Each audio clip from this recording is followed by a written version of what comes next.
Hello बच्चों, कैसे हैं आप सब। उम्मीद है कि अच्छे होंगे। चलिए, तो मैं आपका केमिस्ट्री टीचर अल्ताफ सर आप सभी का बोर्ड्स गुरु के यूट्यूब चैनल पे बहुत बहुत स्वागत करते हैं।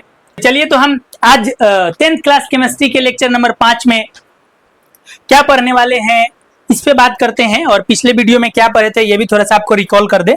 तो पिछले वीडियो में हम आपको कुछ क्वेश्चन देकर गए थे प्रैक्टिस के लिए, और इससे पहले हम एक्सरसाइज पेज नंबर 6 का एनसीईआरटी का कुछ क्वेश्चन किए हुए थे, और उसके बाद आपके लिए 4 प्रैक्टिस क्वेश्चन दे करके गए थे। अभी तक जो हम टॉपिक कवर कर चुके हैं, जरा उस पर थोड़ा सा एक बार डिस्कस कर लेते हैं। कौन सा टॉपिक कवर किए हैं, आज से क्या टॉपिक करने वाले हैं, इस पे बात करेंगे। एकदम थोड़ा सा जल्दी में बात करके फिर आगे बढ़ेंगे।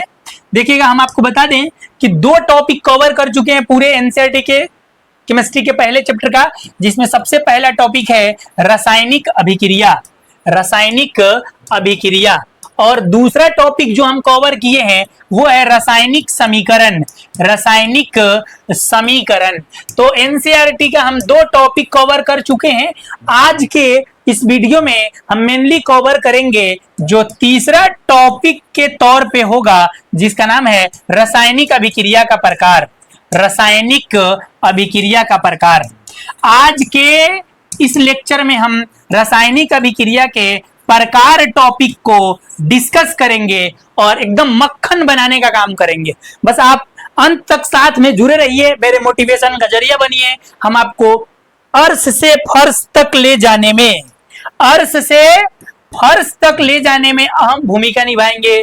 जी जान लगाकर मेहनत करेंगे साथ में, और सफलता के ऊंचाइयों तक पहुंचेंगे। चलिए, तो आज स्टार्ट करते हैं रासायनिक अभिक्रिया का प्रकार। इसमें सबसे पहले जो डिस्कस करने वाले हैं ये है रासायनिक अभिक्रिया का प्रकार, जिसको इंग्लिश में बोलते हैं टाइप्स ऑफ केमिकल रिएक्शन। तो रासायनिक अभिक्रिया का बहुत सारा प्रकार है, इसीलिए कुछ भाषा लिख करके हम इसको शॉर्ट करना चाहें। तो रासायनिक अभिक्रिया का मुख्य रूप से, रासायनिक अभिक्रिया का मुख्य रूप से 5 प्रकार होता है, जो यहां लिखा हुआ है। इसके अलावा और भी अभिक्रिया है। एनसीईआरटी बुक में जिस अभिक्रिया का नाम लिखकर छोड़ा है उसको भी डिस्कस करेंगे, लेकिन मेनली 5 प्रकार का अभिक्रिया होता है। इसको हम नंबरिंग वाइज डिस्कस करेंगे। इस बीच में और भी जो घटनाएं होती हैं एक अभिक्रिया का रूप धारण कर लेती हैं। एग्जाम्पल के लिए बात करेंगे तो उसमें एक हो जाएगा उष्माक्षेपी अभिक्रिया, उष्माशोषी अभिक्रिया, अवक्षेपण अभिक्रिया। ये भी बोर्ड एग्जाम में अकेला अकेला पूछा गया है कि उष्माक्षेपी अभिक्रिया किसे कहते हैं, उदाहरण सहित लिखें। उष्माशोषी अभिक्रिया किसे कहते हैं, उदाहरण सहित लिखें। अवक्षेपण अभिक्रिया किसे कहते हैं, उदाहरण सहित लिखें। कोई भी अभिक्रिया का प्रकार नहीं छूटेगा, मतलब नहीं छूटेगा, लेकिन हम मेनली 5 प्रकार पे डिस्कस करेंगे। और ये 5 प्रकार में अभी मेरा सबसे पहला काम होगा, आप मेरे साथ जुड़िए और वही पागल की तरह बैठ करके पहले 5 प्रकार के अभिक्रिया को मेरे साथ याद कीजिए, फिर उसके बाद से आगे बात करेंगे। तो रासायनिक अभिक्रिया के प्रकार में जो सबसे पहला प्रकार है, इसका नाम है संयोजन अभिक्रिया। रासायनिक अभिक्रिया के प्रकार में जो सबसे पहला नाम है संयोजन अभिक्रिया। आप मेरे साथ साथ बोल करके याद कर लीजिए, संयोजन अभिक्रिया। इंग्लिश में कहते हैं कॉम्बिनेशन रिएक्शन। कॉम्बिनेशन रिएक्शन, संयोजन अभिक्रिया। इसको संश्लेषण अभिक्रिया के नाम से भी जानते हैं। आप याद रखिएगा, इसको संश्लेषण अभिक्रिया के नाम से भी जानते हैं। संश्लेषण अभिक्रिया, संश्लेषण अभिक्रिया के नाम से भी जानते हैं। आप याद रखेंगे कि संयोजन अभिक्रिया को संश्लेषण अभिक्रिया या सिंथेसिस रिएक्शन के नाम से भी जानते हैं। दूसरा अभिक्रिया का प्रकार है, आप देखिए, पहले तो याद हो गया संयोजन अभिक्रिया। दूसरा अभिक्रिया का प्रकार है अपघटन अभिक्रिया। अपघटन अभिक्रिया, डीकंपोजिशन रिएक्शन। अपघटन अभिक्रिया हम साथ में बोल रहे थे कि तुम याद कर लो मेरे साथ साथ। अपघटन अभिक्रिया, डीकंपोजिशन रिएक्शन, जिसका एक और नाम होता है, मेरे साथ साथ याद कीजिए, और वो नाम है वियोजन अभिक्रिया। अपघटन अभिक्रिया का एक दूसरा नाम है वियोजन अभिक्रिया। दोनों नाम याद रखेंगे। वो क्यों बार मैंने दूसरा नाम क्यों बताया जा रहा है, होता ऐसा है ना कि कभी कभी इस नाम से रिएक्शन पूछ देगा बोर्ड एग्जाम में कि वियोजन अभिक्रिया किसे कहते हैं, तो फिर आप तारा गिनेंगे आसमान में कि हम तो आपको अपघटन अभिक्रिया पढ़ा दिए, वहां क्वेश्चन वियोजन अभिक्रिया से आ गया। आपका ये sir ji question out of syllabus है। क्वेश्चन आउट ऑफ सिलेबस नहीं है, बस दूसरा नाम आपको पता नहीं है। तो इसलिए ध्यान रखना दोनों नाम का। फिर हम आगे बात करते हैं तीसरे प्रकार का अभिक्रिया। दो प्रकार का अभिक्रिया आपको याद हो गया, चलो याद हो गया। तीसरे प्रकार की अभिक्रिया पे बात करते हैं जिसका नाम है विस्थापन अभिक्रिया। विस्थापन अभिक्रिया, मेरे साथ साथ बोलिए, विस्थापन अभिक्रिया, जिसको इंग्लिश में बोलते हैं डिस्प्लेसमेंट रिएक्शन। डिस्प्लेसमेंट रिएक्शन, जिसको एक और नाम से जानते हैं, वो एक और इसका नाम है एकल विस्थापन अभिक्रिया। एकल विस्थापन अभिक्रिया, एकल विस्थापन अभिक्रिया, याद रखेंगे नाम आप, एकल विस्थापन अभिक्रिया या विस्थापन अभिक्रिया।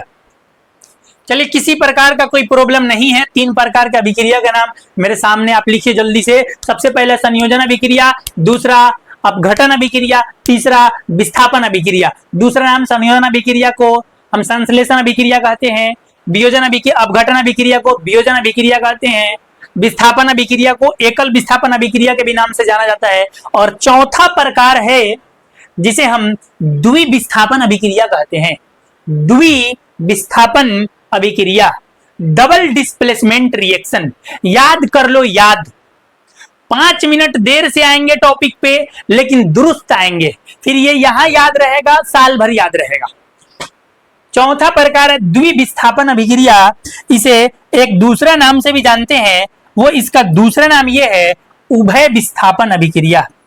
इसका दूसरा नाम है उभय विस्थापन अभिक्रिया। हम आपको बोल रहे हैं ना बच्चे, जो भी नाम बता रहे हैं आप याद रखना। ये भी पूछ क्या सकता है कि उभय विस्थापन अभिक्रिया किसे कहते हैं। अगर आप ये केवल याद रखें तो फिर दिक्कत होगा। इसी का दूसरा नाम है, आप याद रखना। चलिए, लास्ट रिएक्शन जो है, पांचवा प्रकार है रिएक्शन या अभिक्रिया का, उसका नाम है अपचयन ऑक्सीकरण अभिक्रिया, जिसे रेडॉक्स अभिक्रिया भी कहते हैं। इसे अगर बोले तो ऑक्सीकरण अवकरण अभिक्रिया के नाम से भी जाना जाता है। ऑक्सीकरण अवकरण अभिक्रिया के भी नाम से जाना जाता है। ऑक्सीकरण अवकरण अभिक्रिया, ऑक्सीकरण अवकरण अभिक्रिया के नाम से भी जाना जाता है। ऐसे दोनों अभिक्रिया अलग अलग है, लेकिन एक साथ मिला के रेडॉक्स अभिक्रिया कहलाता है। तो ये तो रेडॉक्स अभिक्रिया पूछे, वही बात है, दोनों का सम्मिलित रूप रेडॉक्स अभिक्रिया। यही 5 प्रकार का हम रिएक्शन पढ़ने वाले हैं। आप एक बार देख लीजिए, समझ में आ गया होगा, याद हो गया होगा तो स्क्रीनशॉट लीजिए, आगे बढ़ते हैं। चलिए आगे इसमें हम सबसे पहले बात करेंगे, अच्छा दूसरे टाइप से भी लिखा गया, आप देख लीजिए। रासायनिक अभिक्रिया मुख्य रूप से 5 प्रकार की होती है, निम्नलिखित है। पहले संयोजन अभिक्रिया, अपघटन अभिक्रिया, विस्थापन अभिक्रिया, द्विविस्थापन अभिक्रिया, उभय अपचयन अभिक्रिया, जिसको रेडॉक्स अभिक्रिया कहते हैं। चलिए आगे हम इसमें सबसे पहले बात करेंगे संयोजन अभिक्रिया या कॉम्बिनेशन रिएक्शन को। इसका एक और नाम बताए थे आपको, संश्लेषण अभिक्रिया या सिंथेसिस रिएक्शन। ये संयोजन अभिक्रिया क्या होता है, तो सबसे पहले हम एनसीईआरटी बुक पे एक बार देखते हैं, फिर उसके बाद से हम यहाँ पे आ जाएंगे। एनसीईआरटी बुक क्या कहता है संयोजन अभिक्रिया को लेकर के, तो एक क्रियाकलाप दिया है, यहाँ देखिए लिखा भी है संयोजन अभिक्रिया। एक क्रियाकलाप दिया है, वो क्रियाकलाप यहाँ पे है। वो क्रियाकलाप में क्या किया है, ध्यान से देखिएगा। क्रियाकलाप में कह रहा है कि एक बीकर में थोड़ा कैल्शियम ऑक्साइड तथा बुझा हुआ चूना लीजिए। उसके बाद बोला है इसमें धीरे धीरे जल मिलाइए और इसमें पानी मिलाइए। अब बीकर को स्पर्श कीजिए, जैसा कि चित्र में दर्शाया गया है। इसके ताप में कोई परिवर्तन हुआ, मतलब क्रियाकलाप में आपको ताप पता करने के लिए बोला है। तो हम आपको सही बात बताएं, कहना क्या चाहा है यहाँ, कई इसमें पानी डालिए। तो सिंपल बात है, हम पहले भी प्रयोग को पढ़े हैं कि क्या करते हैं कि जब एक बर्तन में चूना रख के पानी डालते हैं तो फिर वो उबलना शुरू होता है, या उसको अगर टच करके देखेंगे बाहर से तो फिर गर्म महसूस होता है, उसका ताप बढ़ जाता है, मतलब कि उष्मा उत्सर्जित हो रहा है, उष्मा निकल रहा है। तो यहाँ पे भी कुछ लॉजिक है इस बात को बताने का, आप याद रखेंगे इसको, ठीक है। अब इसका यहाँ रिएक्शन है, आप समझिएगा होता क्या है पूरा अच्छा से बात को। तो हम क्या करते हैं, कैल्शियम ऑक्साइड का मतलब है बिना बुझा हुआ चूना। यहाँ पे थोड़ा सा मिस्टेक है, उसको क्लियर कर लेना। कैल्शियम ऑक्साइड का मतलब होता है बिना बुझा हुआ चूना, कैल्शियम ऑक्साइड का मतलब होता है। लेकिन बुझा हुआ चूना कहेगा ना, तब बुझा हुआ चूना यहाँ पे आप देख लेना, कैल्शियम हाइड्रो ऑक्साइड बोलते हैं इसको। बहुत इंपॉर्टेंट बात है, कैल्शियम ऑक्साइड मतलब कि बुझा हुआ चूना, कैल्शियम हाइड्रो ऑक्साइड का मतलब बिना बुझा हुआ चूना। तो इसको आप याद रखेंगे। थोड़ा सा मिस्टेक हो गया है यहाँ पे, तो वही बोल रहा है कि एक बीकर में थोड़ा सा आप कैल्शियम ऑक्साइड लीजिए, या तो बिना बुझा हुआ चूना लीजिए, या बोला है कि बुझा हुआ चूना लीजिए, मतलब कि कैल्शियम हाइड्रोक्साइड लीजिए, और तब उसमें पानी डालिए। पानी डालेंगे ना तो बर्तन जो है वो गर्म हो जाएगा, मतलब कि ताप बढ़ जाता है, इसलिए उष्मा निकल रहा है, इसका मतलब ये है। अब इसका रिएक्शन देखिएगा, हमको मेन संयोजन अभिक्रिया पढ़ना है। तो एनसीईआरटी बुक में जो रिएक्शन दिया है कि बिना बुझा हुआ चूना को जब पानी में मिलाते हैं, क्यों ये काम क्यों करते हैं, तो ये काम करते हैं जैसे मतलब कि घर में ना कभी दीवार को अगर चुनाई करना, मतलब कि चूना से पेंट करना होता है, तो हम क्या करते हैं, खरीद कर लाते हैं चूना का बोरा। जो चूना का बोरा खरीद के लाते हैं उसमें यही होता है CaO, मतलब कैल्शियम ऑक्साइड, जिसको बोलते हैं बिना बुझा हुआ चूना। अब ये बिना बुझा हुआ चूना इसको क्यों बोला जाता है, इसका भी कंसेप्ट बता देंगे। अब क्या करते हैं, इसको जल में मिलाते हैं, पानी में मिलाते हैं, पानी में मिलाते हैं, मिलाने के बाद एक नया पदार्थ बन जाता है जिसका नाम है कैल्शियम हाइड्रोक्साइड। इस कैल्शियम हाइड्रोक्साइड का एक नाम होता है बूझा हुआ चूना, या अगर रासायनिक नाम कहेंगे तो कैल्शियम हाइड्रोक्साइड। इसके साथ साथ क्या निकलता है, उष्मा, बोले ना कि गर्म हो जाता है, उष्मा निकलता है। बस ये है ना कि इसको बुझा हुआ चूना क्यों सॉरी इसको बिना बुझा हुआ चूना क्यों कहते हैं, इसको बुझा हुआ चूना क्यों कहते हैं, तो इसका कारण बताते हैं। ये जो बोरा में आता है डस्ट पीसा हुआ चूना का, तो वो बिना बुझा हुआ इसलिए होता है ना कि पहले वो बड़े बड़े पत्थर के रूप में होता है, तो पहले ना क्या करते हैं कि जलाते हैं उसको, मतलब कि आग लगाते हैं, तो फिर वो पत्थर जो है मतलब कमजोर हो जाता है, छोटे छोटे टुकड़े में विस्फोट हो जाता है। फिर उसको क्या करते हैं, मशीन में डाल करके पीस करके डस्ट तैयार करते हैं। वो जो डस्ट होता है ना, तो पहले उसमें आग लगाया गया था, आग लगाया गया था तो वो जला हुआ है डस्ट, इसीलिए उसको बोलते हैं बिना बुझा हुआ चूना। जब उसको पानी में डाल के घोल देते हैं, तो घोलने के बाद, अब कोई भी चीज जब जल रहा है पानी डालेंगे तो बुझ जाएगा, तो घोलते हैं ना, तो उस टाइम में घोलने के बाद जो पदार्थ प्राप्त होता है जिसका नाम है कैल्शियम हाइड्रोक्साइड, तो पानी डाल के इसको बुझा दिया जाता है तो बनता है, इसलिए इसका नाम पड़ता है। ये भी चूना है, ये भी चूना है। ये कौन चूना है, डस्ट वाला चूना। ये कौन चूना है, तो पानी में घोला हुआ चूना जिसको पेंट करेंगे, तो फिर ये क्या है, बुझा हुआ चूना। चलिए यहां तक क्लियर है। इसमें क्या है ना कि एक चीज देखिएगा कि दो पदार्थ मिला है, कैल्शियम ऑक्साइड और एक मिल गया है जल, और दो पदार्थ मिल करके ना मतलब एक पदार्थ तो एक को बनाया है, बिना बुझा, भले बुझा हुआ चूना उसमें तो बना ही है, मेन पदार्थ एक ही बनाया है। तो लिखा इस अभिक्रिया में कैल्शियम ऑक्साइड तथा जल मिलकर एकल उत्पाद, केवल एक उत्पाद का निर्माण कर रहे हैं, उस उत्पाद का नाम है कैल्शियम हाइड्रोक्साइड। ऐसी अभिक्रिया जिसमें दो या दो से अधिक अभिकारक मिलकर एकल उत्पाद का निर्माण करते हैं, संयोजन, उसे संयोजन अभिक्रिया कहते हैं। देखिए यहाँ पे ये डिफिनेशन भी दे दिया है, एग्जांपल भी दे दिया, और भी बहुत सारा हम एग्जांपल लेकर के काम करेंगे। तो पहले देखते हैं इसका डिफिनेशन क्या होगा। आप देखिएगा, ऐसी रासायनिक अभिक्रिया, अच्छा एग्जांपल और दे देते हैं ताकि थोड़ा सा क्लियर हो जाए, आपको किसी प्रकार का कोई दिक्कत हो नहीं वैसे। तो यहाँ पे एग्जाम्पल है, पहला एग्जाम्पल दिया हुआ है, जब कैल्शियम ऑक्साइड में पानी मिलाया जाता है। कैल्शियम ऑक्साइड का मतलब CaO में क्या किया जाता है, पानी मिलाया जाता है, H2O मिलाते हैं, तो कह रहा है तो कैल्शियम हाइड्रोक्साइड बनता है। कैल्शियम हाइड्रोक्साइड बनता है, मतलब कैल्शियम हाइड्रोक्साइड का मतलब है CaOH का होल ट्वाइस बनता है। अब इसको हम थोड़ा सा लिख दें ताकि आपकी याद में रहे, जस्ट तो पढ़ के आए हैं। इसको क्या बोलते हैं, बिना बुझा हुआ चूना।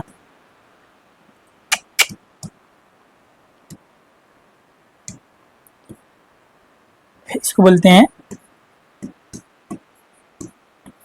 बिना बुझा हुआ चूना। तो इसका रासायनिक नाम क्या होगा, तो इसका रासायनिक नाम होगा कैल्शियम ऑक्साइड। Calcium oxide. चलिए इसको जल है वो तो समझ में आ रहा होगा आपको, जल के साथ मिलाते हैं तो ये बनता है बुझा हुआ चूना। बुझा हुआ चूना जिसको बोलते हैं, इसका रासायनिक नाम का अगर बात करेंगे तो इसको बोलते हैं कैल्शियम हाइड्रोक्साइड। Calcium hydroxide. चलिए अब इसमें क्या है ना कि आप देखेंगे ध्यान से कि दो पदार्थ मिला है और एकल उत्पाद बना है, प्लस इसमें याद करना कि उष्मा भी बनता है। इसमें याद करना कि प्लस में उष्मा भी बनता है, गर्मी भी बनती है। चलिए अब क्या है ना कि डिफिनेशन यहीं से क्लियर होगा, इसके अलावा और भी एग्जांपल हम लिख सकते हैं। ये पहला एग्जांपल था। दूसरा एग्जांपल ये हो सकता है कि कार्बन को ऑक्सीजन में जलाने पर एकल उत्पाद के रूप में कार्बन डाइऑक्साइड बनता है। ये इसमें भी दो पदार्थ मिलकर के एक पदार्थ बना रहा है। तो डिफिनेशन क्या है ना कि ऐसी रासायनिक अभिक्रिया जिसमें दो या दो से अधिक पदार्थ मिलकर, मतलब कि दो पदार्थ कम से कम या दो से ज्यादा, 3 4 5 भी हो सकते हैं, दो या दो से अधिक पदार्थ मिलकर एकल उत्पाद का निर्माण करते हैं, उसे संयोजन अभिक्रिया कहते हैं। याद कीजिए एक बार, ऐसी रासायनिक अभिक्रिया जिसमें दो या दो से अधिक पदार्थ मिलकर एकल उत्पाद का निर्माण करते हैं, उसे संयोजन अभिक्रिया कहते हैं। लिखिए कमेंट बॉक्स में जल्दी से, ऐसी रासायनिक अभिक्रिया जिसमें दो या दो से अधिक पदार्थ मिलकर एकल उत्पाद का निर्माण करते हैं, उसे संयोजन अभिक्रिया कहते हैं। एग्जांपल के लिए कैल्शियम ऑक्साइड जल से अभिक्रिया करके कैल्शियम हाइड्रोक्साइड बनाता है, कार्बन ऑक्सीजन से अभिक्रिया करके कार्बन डाइऑक्साइड बनाता है। और तीसरा भी एग्जांपल अगर लेना चाहें तो यहाँ पे देख लीजिए, हाइड्रोजन जो है वो ऑक्सीजन से अभिक्रिया करता है तो जल बनाता है, यहाँ भी एकल उत्पाद का निर्माण हो रहा है, तो ये भी एक संयोजन अभिक्रिया है। और सल्फर जो है, इसको भी अगर ऑक्सीजन में जलाएंगे तो सल्फर डाइऑक्साइड बनेगा, तो सल्फर डाइऑक्साइड बनेगा। इसमें भी दो पदार्थ मिलकर के एकल उत्पाद का निर्माण कर रहे हैं। तो ये टोटल रिएक्शन जो अभी हम आपके सामने लिखे हैं, जैसे कैल्शियम ऑक्साइड प्लस जल, calcium hydroxide, carbon plus oxygen, carbon dioxide, और कुछ यहाँ पे लिखे हैं hydrogen plus oxygen H2O, sulphur plus oxygen SO2। ये टोटल अभिक्रिया कैसा है? तो संयोजन अभिक्रिया है। और एक आप लिख के दिखाओ इसी टाइप का, कोई भी, आपको टाइम देते हैं, जल्दी से लिखो। एक हो जाएगा, मैग्नीशियम रिबन को ऑक्सीजन की उपस्थिति में जलाने पर मैग्नीशियम ऑक्साइड बनता है, यह भी एक संयोजन अभिक्रिया है। चलिए, इसमें किसी प्रकार का कोई प्रॉब्लम नहीं है। जब कोई प्रॉब्लम नहीं है तो फिर आगे बढ़ते हैं। अच्छा, यहां पे एक बड़ा जबरदस्त बात दिया है और इसे क्वेश्चन भी पूछ सकता है, जरा इसको पढ़ लेते हैं फिर हम आगे बढ़ेंगे। कहा है कि ऊपर की अभिक्रिया में निर्मित बुझे हुए चूने के विलयन का उपयोग दीवारों की सफेदी करने के लिए किया जाता है। मतलब कि ध्यान से सुन लेना, यहाँ जो बना ना बुझा हुआ चूना, कैल्शियम हाइड्रोक्साइड, मतलब कि पाउडर को मिला के घोल देते हैं तो जो बनता है उसका उपयोग दीवारों को सफेदी करने के लिए, मतलब कि पेंट करने के लिए किया जाता है। कैल्शियम हाइड्रोक्साइड वायु में उपस्थित कार्बन डाइऑक्साइड से के साथ धीमी गति से अभिक्रिया करके दीवारों पर कैल्शियम कार्बोनेट की एक पतली परत बना देता है। इसका मतलब ये नहीं, ये वाला लाइन इसके बाद समझेंगे कि जो, ध्यान से सुनना, कैल्शियम हाइड्रोक्साइड जो है, कैल्शियम हाइड्रोक्साइड जो दीवार पे हम पेंट करते हैं, और दीवार पे जब पेंट करते हैं तो आप याद रखिएगा कि जब हम किसी मिस्त्री को रख करके पेंट करवाते हैं, जब वो पेंट करता है तो हम तो लाए थे दीवार को पेंट करके उजला बनाने के लिए, लेकिन जब वो मतलब पेंट किए हुआ था और ताजा रहता है ना तो वो हल्का पीला दिखाई देता है, तो लगता है कि, तो लग रहा है कि चूना ही खराब है, ये मिस्त्री को पेंट करने यार, आप मिस्त्री को तंग करते हैं क्या? मिस्त्री तो कलर नहीं खे उठा हुआ, तो व्हाइट होते नहीं खे। तो हम आपको बता दें जानकारी के लिए कि होता ये है, ये अभी कैल्शियम हाइड्रोक्साइड के रूप में होता है, लेकिन वो बोलता है कि जब ये सूख जाएगा ना, थोड़ा सा सूखने दीजिए, सूखने के बाद से लाइटिंग आ जाता है, वो बोलता है। और हकीकत भी यही है, जब पेंट करके छोड़ देते हैं, कुछ देर हो जाता है, तो कुछ देर होने के बाद हवा हुआ जब लगता है, वो कहता है कि हवा लागे दी, ओकरा बाद देखें, जब हवा लगता है उसके बाद से चमक आ जाता है दीवार पे और सफेद हो जाता है। इसके अंदर का लॉजिक समझिएगा, साइंस क्या बताता है। होता यह कि कैल्शियम हाइड्रोक्साइड जब हम पोचारा मार देते हैं तो हवा जब लगता है तो हवा का कार्बन डाइऑक्साइड, हवा में उपस्थित कार्बन डाइऑक्साइड, ये कैल्शियम हाइड्रोक्साइड उससे अभिक्रिया करता है, और अभिक्रिया करके एक नया पदार्थ बनाता है जो काफी चमकदार होता है, जिसका नाम है कैल्शियम कार्बोनेट। कैल्शियम कार्बोनेट बनाता है और यही सफेद और शाइनिंग वाला होता है। हवा लगने के बाद यही कैल्शियम हाइड्रोक्साइड कार्बन डाइऑक्साइड से अभिक्रिया करता है, कैल्शियम कार्बोनेट में बदल जाता है, और यही कैल्शियम कार्बोनेट जो है चमकता है दीवार पे और दिखाई देता है कि हाँ अब लाइटिंग आ गया। देखिए वही बात कर रहा है कि सुनना ध्यान से, क्या बोला है कि सफेदी करने के लिए किया जाता है। कैल्शियम हाइड्रोक्साइड वायु में उपस्थित कार्बन डाइऑक्साइड के साथ धीमी गति से अभिक्रिया करके दीवारों पर कैल्शियम कार्बोनेट की पतली परत बना देता है। कैल्शियम हाइड्रोक्साइड धीरे धीरे, एक के बार नहीं, धीरे धीरे आराम आराम से अभिक्रिया करता है कार्बन डाइऑक्साइड से और बनाता है कैल्शियम कार्बोनेट। सफेदी करने के 2-3 दिन बाद कैल्शियम कार्बोनेट का निर्माण होता है, इससे दीवारों पर चमक आ जाती है। रोचक बात यह है कि संगमरमर का भी रासायनिक सूत्र यही होता है। आपको बता दें कि जो दीवार पे हम पेंट किए हैं, जिसको हम खरिया कहेंगे, खरिया।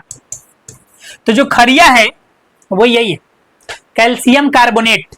और एक बात बताया है एनसीईआरटी बुक, इसको बड़ा जबरदस्त बात है, याद रखिएगा। खरिया का भी सूत्र कैल्शियम कार्बोनेट होता है, और संगमरमर का भी सूत्र, संगमरमर का भी सूत्र कैल्शियम कार्बोनेट मतलब CaCO3 होता है, याद रखेंगे आप। और एक बात बता दें, अगर आप बेसिक वाला केमिकल फार्मूला वाला वीडियो देखेंगे, ये टोटल फार्मूला वहां बताया गया, यहाँ पे आसान हो जाता आपके लिए अगर देख के आए होते तो। रिएक्शन यहाँ देख लो, कैल्शियम हाइड्रोक्साइड कार्बन डाइऑक्साइड से अभिक्रिया करके कैल्शियम कार्बोनेट बनाता है, और साथ में जल का अणु बनाता है जो वाष्प बन के उड़ जाता है। आप देख लेंगे यहाँ। चलिए, उम्मीद है कि आपको समझ में आया होगा। अच्छा, यहाँ से एक क्वेश्चन पूछता है एनसीईआरटी वाला कि किस पदार्थ के विलयन का उपयोग, या किस पदार्थ के जलीय विलयन का उपयोग दीवार के सफेदी के लिए किया जाता है। तो कह रहा किस पदार्थ के जलीय विलयन का उपयोग, तो याद रखना कैल्शियम ऑक्साइड के जलीय विलयन का उपयोग दीवार के सफेदी के लिए किया जाता है। और वो जल से अभिक्रिया करता है तो क्या बनाता है, तो कैल्शियम हाइड्रोक्साइड बनाता है। और फिर ये कैल्शियम हाइड्रोक्साइड जो है जब कार्बन डाइऑक्साइड से अभिक्रिया करता है तो क्या बनाता है, कैल्शियम कार्बोनेट बनाता है, और प्लस में जल बनाता है। उम्मीद है कि ये जो पीला रंग का बात है आपको खूब बढ़िया से समझ में आया होगा।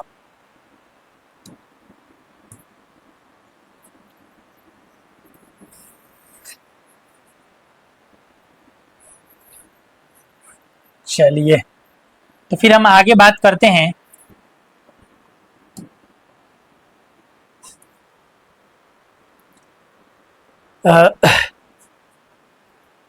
उसी में है एक रासायनिक संयोजन अभिक्रिया में कुछ एनसीईआरटी वाला एग्जाम्पल दिया है, और वो एग्जाम्पल जो है ऊष्माक्षेपी अभिक्रिया का है। हम आपको वीडियो में बोल के आए थे, आगे पीछे बोल के आए थे। मेनली पढ़ेंगे 5 प्रकार का रासायनिक अभिक्रिया, लेकिन उसमें ऊष्माक्षेपी, ऊष्माशोषी, अवक्षेपन सबको पढ़ लेंगे ताकि कहीं से कुछ छूटे नहीं। तो जैसे कैल्शियम ऑक्साइड जो है जल से अभिक्रिया किया था,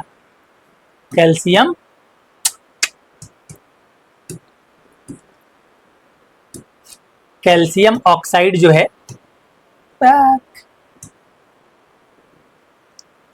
जल से अभिक्रिया किया था तो बनाया था कैल्शियम हाइड्रो ऑक्साइड। और आपको बताए थे कि अगर बर्तन को आप छू के देखते हैं तो वहां पे वो बर्तन गर्म हो जाता है, मतलब कि ऊष्मा का उत्सर्जन होता है। इस अभिक्रिया में ऊष्मा का उत्सर्जन होता है। एक दूसरा रिएक्शन है कि कार्बन जो है ऑक्सीजन के साथ दहन, मतलब कि कार्बन मतलब आप समझिए कार्बन माने कोई भी लकड़ी को जब आप ऑक्सीजन की उपस्थिति में जलाएंगे तो कार्बन डाइऑक्साइड गैस बनता है, और यहाँ भी ऊष्मा या गर्मी निकलती है। इसमें भी ऊष्मा का उत्सर्जन हो रहा है। प्राकृतिक गैस का दहन, प्राकृतिक गैस के रूप में हम मेनली जो मानते हैं वो मेथेन है। जब आप CH4 को ऑक्सीजन के साथ जलाते हैं तो यहाँ भी कार्बन डाइऑक्साइड, जल और इसके साथ साथ ऊष्मा या गर्मी निकलता है, या ऊष्मा या ऊर्जा निकलता है। अब अगला है कि साग सब्जियों का विघटन या विघटित होकर कंपोस्ट बनना। ये जो 5 एग्जाम्पल है, ये ऐसा एग्जाम्पल है कि बोर्ड एग्जाम के ऑब्जेक्टिव में पूछा हुआ है। इसमें एक चीज छूटा है, श्वसन। ये श्वसन में क्या होता है हम आपको बता दें, और बेहतर तरीके से समझने का प्रयास कीजिएगा। बाकी बायो में जाइएगा तो काम देगा ये श्वसन वाला बात। श्वसन में होता यह है कि ग्लूकोज जो हम भोजन ग्रहण करते हैं उससे हमारे कोशिकाओं को मिलता है ग्लूकोज, और हम सांस लेते हैं तो उससे हमारे कोशिकाओं को मिलता है ऑक्सीजन। तो ये ग्लूकोज और ऑक्सीजन जब दोनों मिलते हैं तो एंजाइम की सहायता से या एंजाइम की उपस्थिति में, एंजाइम की उपस्थिति में यह ऑक्सीजन इस ग्लूकोज को तोड़ देता है, और तोड़ने के बाद बनाता है कार्बन डाइऑक्साइड, जल और ऊर्जा। जिस ऊर्जा का उपयोग कोशिका कार्यों को करने के लिए करता है। तो यहाँ भी इस अभिक्रिया में भी, श्वसन अभिक्रिया में भी ऊर्जा का निर्माण हुआ। तो कुछ ऐसी रासायनिक अभिक्रियाएं आपको देखने के लिए मिल रही हैं, यहाँ पे आप देखिएगा, जिसमें ऊष्मा या ऊर्जा निकल रहा है, ऊष्मा या ऊर्जा प्राप्त हो रहा है, ऊष्मा या ऊर्जा का उत्सर्जन हो रहा है। ऐसी अभिक्रियाओं को हम ऊष्माक्षेपी अभिक्रिया कहते हैं। डिफिनेशन आपके सामने है, ऐसी रासायनिक अभिक्रिया जिसमें ऊष्मा या ऊर्जा का उत्सर्जन होता, उत्सर्जन मतलब कि निकल रहा हो वो, ऐसी रासायनिक अभिक्रिया जिसमें ऊष्मा या ऊर्जा का उत्सर्जन होता है उसे ऊष्माक्षेपी अभिक्रिया कहते हैं।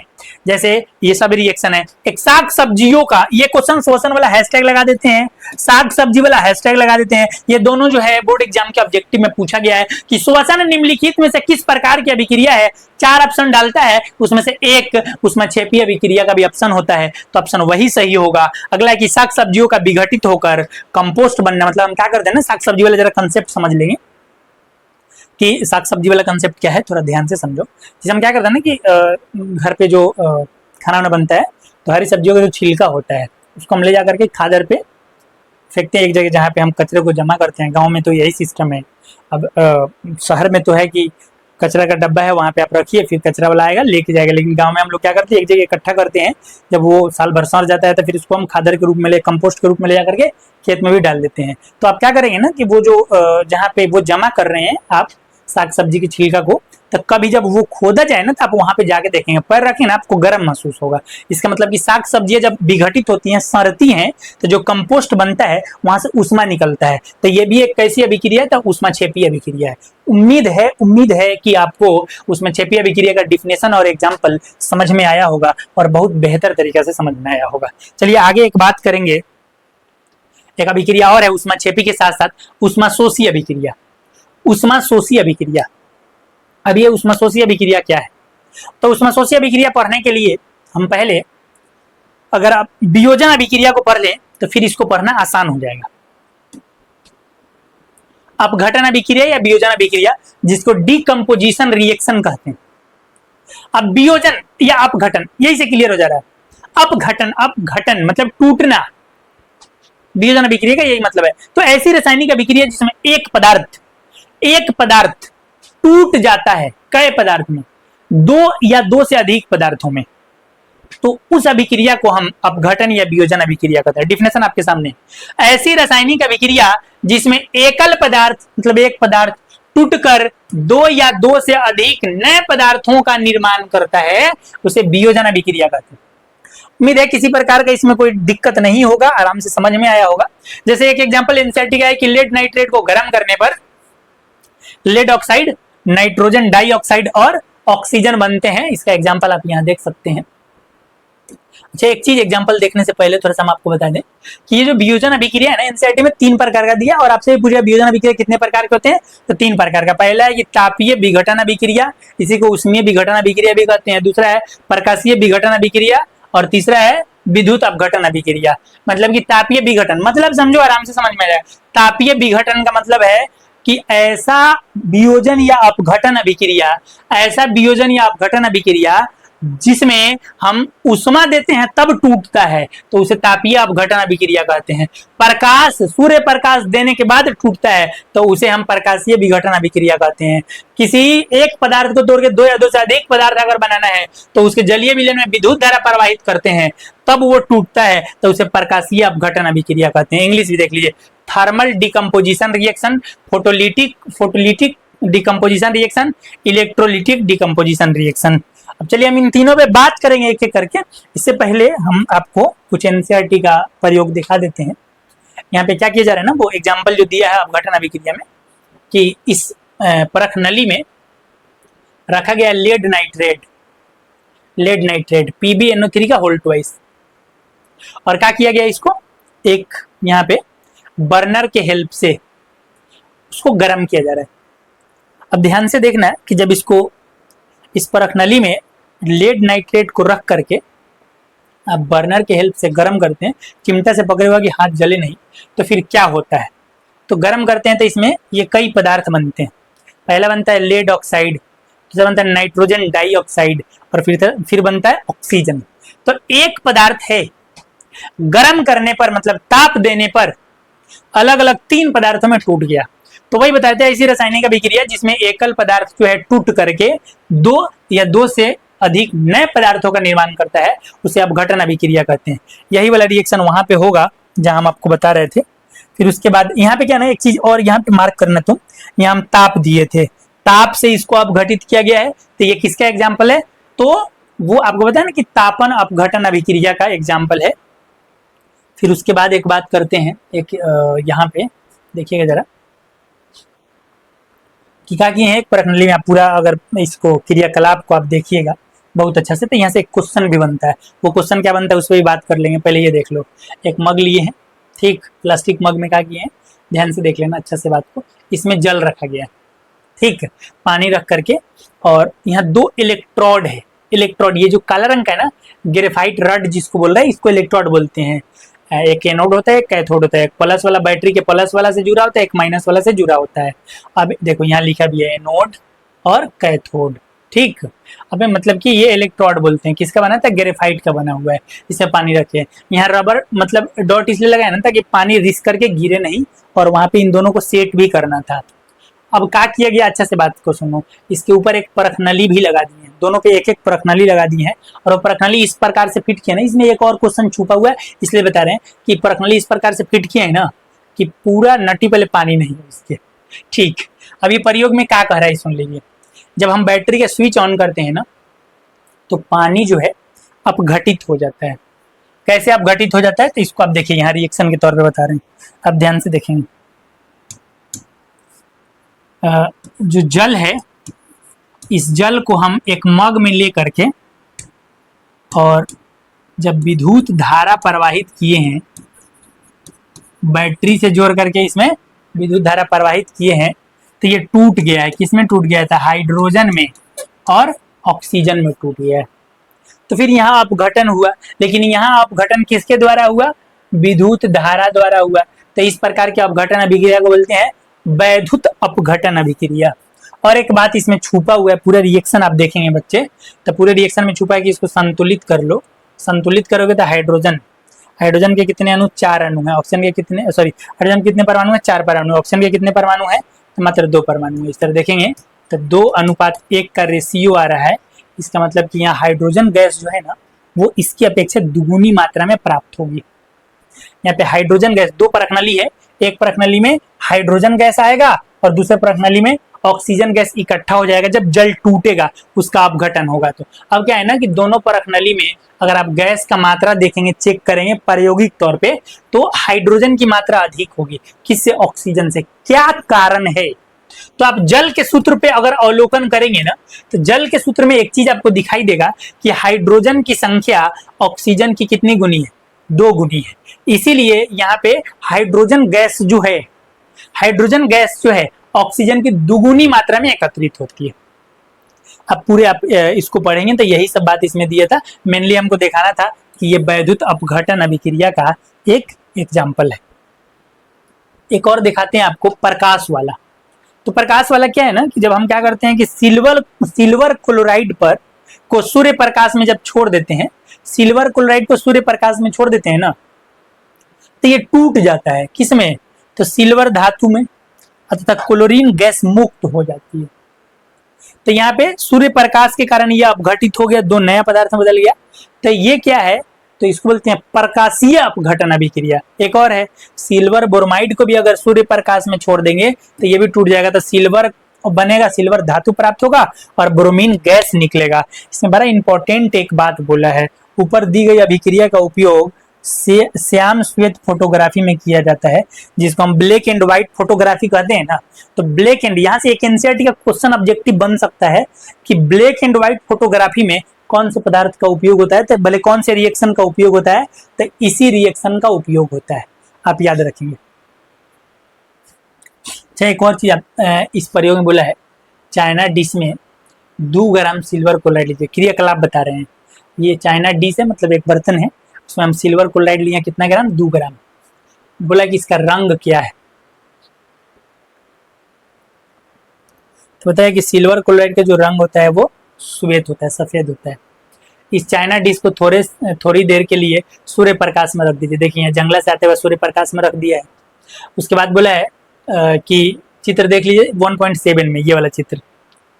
थोड़ी देर पश्चात सिल्वर क्लोराइड के रंग को देखिए। कह रहा है कि सिल्वर क्लोराइड धूसर रंग का हो जाता है। जो सफेद रंग का सिल्वर क्लोराइड था वो किस रंग का होता है? धूसर रंग का। मतलब उसका रंग चेंज हो जाता है, नए कलर में आ जाता है, प्रकाश की उपस्थिति में सिल्वर क्लोराइड का सिल्वर तथा क्लोरीन में वियोजन होने के कारण उसका कलर चेंज हो गया। तो यहाँ रंग परिवर्तन भी हो रहा है, जो रासायनिक अभिक्रिया का एक चीज है। लेकिन मेनली हमको ये दिखाना था ना कि यहाँ सूर्य प्रकाश, ध्यान से सुनना, सूर्य प्रकाश देने पर, अच्छा सूर्य प्रकाश में क्या होगा, तो उष्मा होगा। बड़ा इंपॉर्टेंट बात है, सूर्य प्रकाश में क्या होगा, उष्मा या ऊर्जा होगा। यहाँ उष्मा दिया जा रहा है उसको, वो उष्मा को अवशोषित कर रहा है, तब ये टूट रहा है। यहाँ भी सूर्य प्रकाश दिया जा रहा है, तो ये उष्मा को अवशोषित कर रहा है, तब टूट रहा है। तो ऐसी रासायनिक अभिक्रिया जिसमें उष्मा का अवशोषण होता है उसे उष्माशोषी अभिक्रिया कहते हैं। तो ये दोनों एग्जाम्पल जो है, ये उष्माशोषी का भी एग्जाम्पल है और टूट रहा है तो अपघटन अभिक्रिया या वियोजन अभिक्रिया का भी एग्जाम्पल। इसमें जो भी छोटा छोटा बात है उस सबका हम बात कर लिए। अब मेन आते हैं यहाँ पे, अपघटन अभिक्रिया क्या होता है। ऐसी रासायनिक अभिक्रिया जिसमें एकल पदार्थ टूटकर दो या दो से अधिक नए पदार्थों का निर्माण करते हैं उसे वियोजन अभिक्रिया कहते हैं। जैसे लेड नाइट्रेट को गर्म करने पर लेड ऑक्साइड, नाइट्रोजन डाइऑक्साइड और ऑक्सीजन बनता है। इसको तोड़ के देखते हैं, इसका रिएक्शन देखिए। कारण लेड नाइट्रेट को गर्म करने पर PbNO3 का होल ट्वाइस, ये किसका सूत्र है, लेड नाइट्रेट का। कर इसको गर्म करने पर तीर का चिन्ह दे करके अगर इस पे डेल्टा रख देंगे ना, डेल्टा, तो मतलब कि हम इसको ताप दे रहे हैं, गर्म कर रहे हैं, उष्मा दे रहे हैं। तो फिर बोल रहा है लेड ऑक्साइड में, मतलब कि PbO में टूट जाता है और नाइट्रोजन डाइऑक्साइड में NO2 गैस निकलता है और ऑक्सीजन गैस बनते हैं, मतलब O2 गैस बनता है। तो यहाँ पे अपघटन अभिक्रिया हो रहा है कि एक पदार्थ 3 पदार्थ में टूट गया। और भी एग्जाम्पल आपको बताएं हम, कैल्शियम कार्बोनेट को गर्म करने पर, गर्म करने का मतलब उष्मा दे रहे हैं या ऊर्जा दे रहे हैं, कैल्शियम कार्बोनेट को भी गर्म करने पर यह कैल्शियम ऑक्साइड और कार्बन डाइऑक्साइड में बदल जाता है। यहां भी एक पदार्थ गर्म होकर के 2 पदार्थ में टूटा, मतलब ये एक अपघटन अभिक्रिया है। उम्मीद है कि आपको समझ में आया होगा। अपघटन अभिक्रिया का 3 प्रकार है। इसमें पहला है तापीय अपघटन अभिक्रिया। तापीय अपघटन अभिक्रिया जैसे एग्जाम्पल समझिएगा। सबसे पहले कैल्शियम कार्बोनेट को गर्म करने पर ताप, एक चीज याद रखना है, यहाँ तापन या उष्मा या इस टाइप का कोई शब्द लिखा होगा या डेल्टा दे दिया गया होगा। तो तापन लिखे, उष्मा लिखे, मतलब कि या डेल्टा का चिन्ह दे दे, मतलब कि गर्म कर रहे हैं। तो कैल्शियम ऑक्साइड बनता है और कार्बन डाइऑक्साइड बनता है। यहाँ पे ताप दे रहे हैं तो इसलिए तापीय अपघटन अभिक्रिया है। उम्मीद है कि समझ में आया होगा। इसका हम आपको अभी प्रयोग दिखा करके हैं। दूसरा है प्रकाशीय विघटन अभिक्रिया। तो प्रकाशीय विघटन अभिक्रिया में जस्ट आपको बताए हैं कि जो AgCl होता है, जिसको हम लोग सिल्वर क्लोराइड कहते हैं, जब इसको हम सूर्य प्रकाश में सनलाइट में छोड़ देते हैं, जब इसको हम सनलाइट में छोड़ देते हैं तो सिल्वर धातु प्राप्त होता है अब प्लस क्लोरीन गैस बनता है। ये कैसा रंग का था, हाँ यहाँ से एक ऑब्जेक्टिव बनेगा जिसको हम हरे रंग में लिख के दिखा रहे हैं आपको। ये किस रंग का होता है, तो श्वेत रंग का होता है। कौन, सिल्वर क्लोराइड। जब सनलाइट में छोड़ देते हैं तो इसका रंग बदल जाता है। किस रंग में आ जाता है, तो ज्यादा दिमाग नहीं लगाना, बस रंग याद रख, धूसर रंग में बदल जाता है। यहां से क्वेश्चन क्या पूछेगा, तो क्वेश्चन यही पूछेगा कि सिल्वर क्लोराइड को धूप में छोड़ देने पर इसके रंग में किस प्रकार का परिवर्तन होता है। तो याद रखना, श्वेत रंग से धूसर रंग में, काले रंग में लगभग बदल जाता है। एक है विद्युत अपघटन अभिक्रिया। विद्युत अपघटन अभिक्रिया का एक एग्जाम्पल जहां पे अपघटन अभिक्रिया विद्युत धारा प्रवाहित करने पर होती है। इसका एग्जाम्पल आपको बताए हैं कि जब जल में एक मग में जल लेकर के 2 धातु का रड लगा करके, जैसे कार्बन ग्रेफाइट का ही रड लगाया था, उसको बैटरी से जोड़ देंगे और स्विच ऑन करेंगे तो उसमें जब विद्युत धारा प्रवाहित होगा और हम बोले कि दोनों इलेक्ट्रोड पे एक एक परखनली डाल दीजिए, तो एक में हाइड्रोजन गैस निकलेगा और एक में ऑक्सीजन गैस, मतलब ये जल टूट जाता है।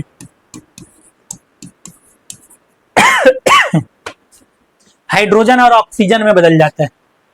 कब, तो यहाँ पे हम कौन सा चीज देते हैं, तो यहाँ पे हम देते हैं विद्युत धारा। विद्युत धारा। चलिए, उम्मीद है कि किसी प्रकार का कोई प्रॉब्लम नहीं होगा। तीनों प्रकार का रिएक्शन हो गया, लेकिन इसमें एक चीज जो है आप ध्यान से सुनेंगे जब हम ताप दिए हैं तो उष्मा अवशोषित करके टूटा है, जब सनलाइट दिए हैं तो सनलाइट में भी ऊर्जा या उष्मा होता है, तो सनलाइट देने के बाद ये Ag और Cl2 में टूटा है, मतलब यहाँ पे हम उष्मा दे रहे हैं। तो जिस रासायनिक अभिक्रिया में उष्मा अवशोषित किया जाता है उसे उष्मा शोषी अभिक्रिया कहते हैं। थोड़ा सा बैक चलते हैं और इस वाले रिएक्शन पे बात कर लेते हैं। एक अभिक्रिया है उष्मा शोषी अभिक्रिया। डिफिनेशन होगा, ऐसी रासायनिक अभिक्रिया जिसमें उष्मा या ऊर्जा का अवशोषण होता है उसे उष्मा शोषी अभिक्रिया कहते हैं। जैसे एग्जांपल है, इस एग्जांपल को आप ध्यान से देखेंगे, कैल्शियम कार्बोनेट का अपघटन। तो कैल्शियम कार्बोनेट माने CaCO3, अपघटन का मतलब है कि इसको गर्म करने पर ताप दे रहे हैं, उष्मा दे रहे हैं, तो कैल्शियम ऑक्साइड और कार्बन डाइऑक्साइड में बदल जाता है, उष्मा अवशोषित हुआ, तो ये एक उष्मा शोषी अभिक्रिया है। दूसरा है प्रकाश संश्लेषण या फोटोसिंथेसिस। इसमें क्या होता है, इसका आप रिएक्शन देखिए। प्रकाश संश्लेषण में कार्बन डाइऑक्साइड और जल सनलाइट की उपस्थिति में, सूर्य प्रकाश की उपस्थिति में क्लोरोफिल की सहायता से ग्लूकोज में बदल जाता है, ग्लूकोज में बदल जाता है। इसके साथ साथ इसमें जल और ऑक्सीजन का भी निर्माण होता है। तो हम क्या कर रहे हैं आपको कि यहाँ कार्बन डाइऑक्साइड और जल मिलाकर ग्लूकोज जो बना है इसमें हम फिर सनलाइट या उष्मा दे रहे हैं, इसलिए ये भी एक उष्मा शोषी अभिक्रिया है। चलिए, उम्मीद है यहां तक में किसी प्रकार का आपको कोई प्रॉब्लम नहीं होगा। तो हम क्या क्या आज पढ़े हैं पहले इसको डिस्कस कर लेते हैं, आप एक बार ध्यान से देखेंगे। तो हम आपको सबसे पहले बताएं रासायनिक अभिक्रिया का प्रकार। रासायनिक अभिक्रिया 5 प्रकार का होता है: संयोजन अभिक्रिया, अपघटन अभिक्रिया, विस्थापन अभिक्रिया, द्विविस्थापन अभिक्रिया, अपचयन या ऑक्सीकरण अभिक्रिया। इसमें हम सबसे पहले बात किए हैं, एक बार और दोबारा भी दिया है दूसरे स्टाइल में। पहले बात किए हैं संयोजन अभिक्रिया पे। डिफिनेशन आपके सामने है, जब दो या दो से अधिक पदार्थ मिलेगा एक पदार्थ बनेगा तो संयोजन अभिक्रिया कहते हैं। एग्जाम्पल भी आपके सामने है, एक नया पेज लेकर के भी एग्जाम्पल कुछ लिखे हैं, सब एग्जाम्पल आप याद रखना। अगला दूसरा है संयोजन अभिक्रिया का, इससे रिलेटेड कुछ बात है ये येलो वाले पेज में, जो बोर्ड एग्जाम में या ऑब्जेक्टिव में पूछ सकता है, तो सब बताया गया है।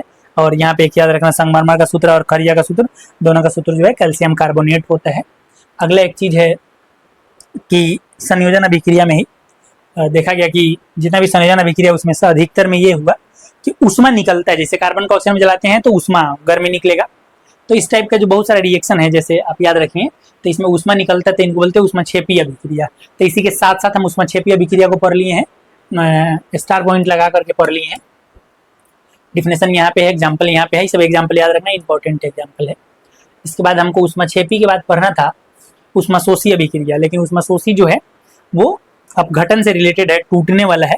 अब तो समझ में आ ही रहा होगा, तो इसको हम पढ़े बाद में, पहले पढ़ लिए अपघटन अभिक्रिया को, डिफिनेशन एग्जाम्पल, फिर अपघटन अभिक्रिया के प्रकार को यहाँ आप देख लीजिए। इसमें ताप दिया जाता है तापीय अपघटन, प्रकाश दिया जाता है प्रकाशीय अपघटन, विद्युत धारा दिया जाता है विद्युतीय अपघटन लिखा होगा या विद्युत अपघटन अभिक्रिया लिखा है। फिर हम आपको इसका जो प्रयोग था एनसीईआरटी बुक में दिया है वो भी आपको दिखा दिए हैं। इन सब के बाद कुछ टेक्स्ट बुक का क्वेश्चन है, इसको करते हैं और इतना ही करके आज छोड़ देते हैं। अगले हम लेक्चर में आगे बात करेंगे जिसमें बचा हुआ जो रासायनिक अभिक्रिया का प्रकार है, एकल विस्थापन अभिक्रिया, द्विविस्थापन अभिक्रिया और ऑक्सीकरण अभिक्रिया, उस पर बात करेंगे। यहाँ पे 2 क्वेश्चन है, आप ध्यान से देखिएगा और इसको बनाने का प्रयास कीजिएगा मेरे साथ। बोल रहा है कि किसी पदार्थ X के विलयन का उपयोग सफेदी करने के लिए होता है।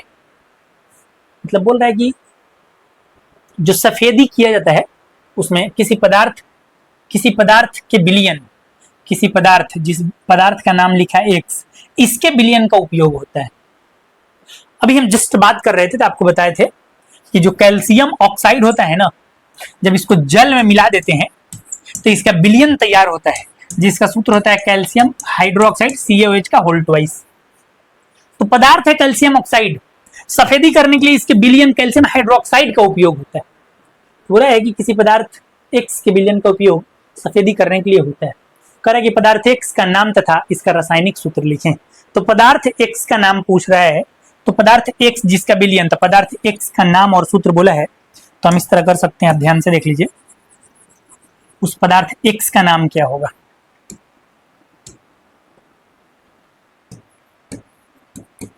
पदार्थ X का नाम बराबर कैल्शियम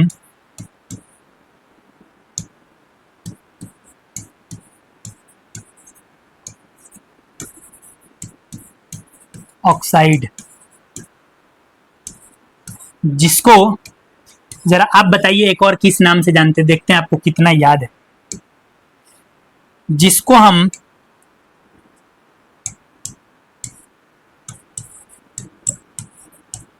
बिना बुझा हुआ चूना के नाम से जानते हैं। ये तो इसका एक्स का क्या होगा नाम, इसका सूत्र बोला है, तो फिर इसका सूत्र क्या होगा, तो इसका सूत्र का बात बोलेंगे, कैल्शियम ऑक्साइड का सूत्र था CaO, हो तो गया। फिर इसका ये पहला क्वेश्चन का आंसर है। दूसरा क्वेश्चन क्या बोला ये सुन लीजिए। दूसरा क्वेश्चन है कि ऊपर एक में लिखे पदार्थ X की जल के साथ अभिक्रिया लिखिए।